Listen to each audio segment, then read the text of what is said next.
Bene, a questo punto, visto che abbiamo sul tavolo il nostro futuro sindaco, darei la parola a Andrea Ottavaro. Grazie Piero, grazie Presidente. Gerardo Corroni, grazie ai nostri rappresentanti politici a livello nazionale, a livello regionale, al futuro, spero, vicepresidente della giunta regionale Renato Fisso. Imitando Piero Rambusca, il futuro Ministro dell'Agricoltura, che può esagerare. Questo è l'obiettivo principale. E comunque al Presidente della Commissione Agricoltura del Senato e al nostro segretario regionale, provinciale, oltre che vicepresidente della provincia. Bene, tempo fa io, dopo lunghi dibattiti, ho accettato di essere il candidato del PDL. E l'ho fatto non solo perché sono iscritto al PDL, perché ero iscritto a Forza Italia, ma l'ho fatto soprattutto perché sono convinto che il PDL è la forza politica più rappresentativa, più importante e la vera forza di governo. Però deve essere organizzata, deve lavorare, e devo dire che il vedere oggi la sala così piena in un movimento che è all'interno del PDL, che nasce per far crescere, credo, in maniera unitaria il PDL. Questo non deve essere un movimento contro nessuno, è a favore della crescita del PDL in tutta la sua complessità.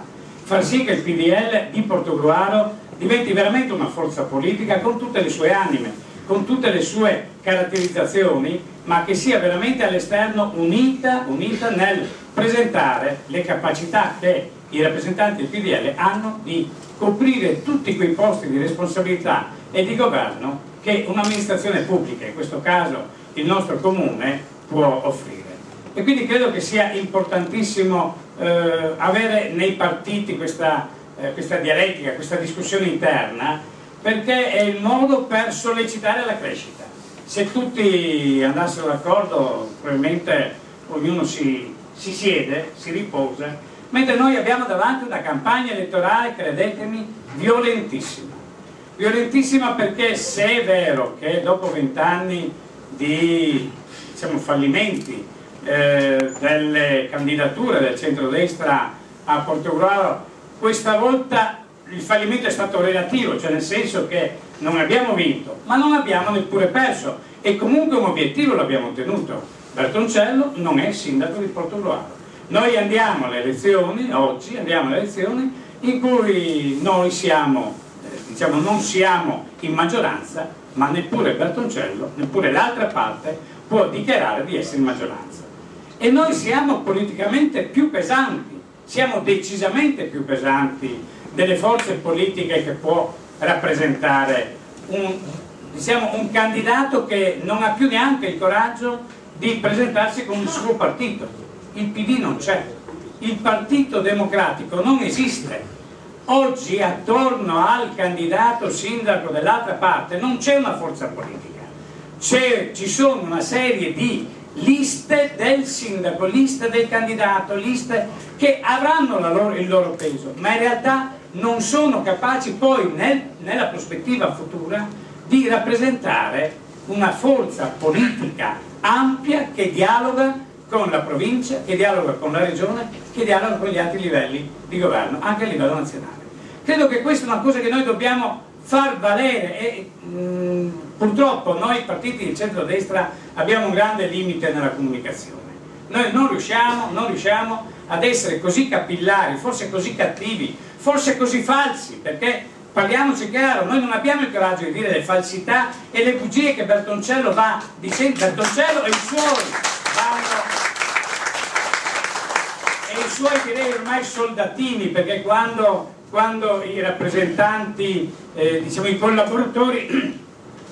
collaboratori primi del candidato sindaco sono dei dipendenti non pubblici, dei dipendenti della carica politica, no, sono persone che non lavorano, che sono a tempo pieno e che ricevono lo stipendio dal partito di fatto. Ecco, quando succedono queste cose è chiaro che loro corrono, mentre noi le persone lavorano, hanno attività, hanno degli obiettivi, hanno degli impegni e dedicano alla politica non la professione, ma la loro passione. Ecco. Noi dobbiamo continuare a mantenere questo rapporto tra la politica e l'amministrazione, cioè a continuare ad avere un rapporto di passione. Noi dobbiamo fare politica per passione, non per professione, ma però dobbiamo anche sapere che gli altri la stanno facendo per professione, quindi dobbiamo aggiungere alla nostra passione anche una migliore organizzazione, anche una maggiore convinzione. Molto spesso noi non abbiamo il coraggio di dire certe cose. Bertoncello le dice tranquillamente, noi non abbiamo il coraggio. Dobbiamo cominciare ad organizzarci nel territorio, a dire anche diciamo, assieme le cose che sono i principi del nostro programma. Noi abbiamo un programma, già l'anno scorso l'avevamo abbozzato, quest'anno lo stiamo perfezionando. Con questo programma dovremo avere tutte le armi per poter controbattere come squadra, perché noi siamo squadra, la squadra che comprende il PDL, comprende la Lega, comprende la lista civica, comprende altre liste che ci stanno sostenendo, ma siamo squadra di fronte, una squadra di partiti che hanno rappresentatività, che hanno forza di relazioni, non siamo una squadra diciamo, di gruppi personali. Ecco, questa forza di squadra dobbiamo farla valere, e il sapere che il PDL oggi un gruppo, una parte, un'anima diciamo, di riflessione, di approfondimento del PDL riempie in questo modo la sala. Bene, è direi quasi il segno che quei sondaggi che ci danno, perché dobbiamo dirlo chiaramente, i sondaggi ci danno vincitori, i sondaggi ci danno davanti anche a livello comunale.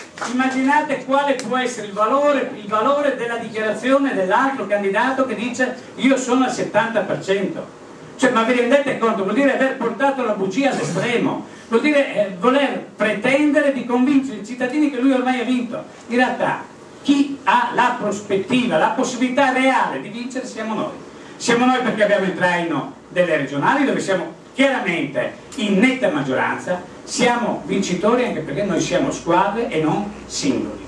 Grazie e buon lavoro a tutti.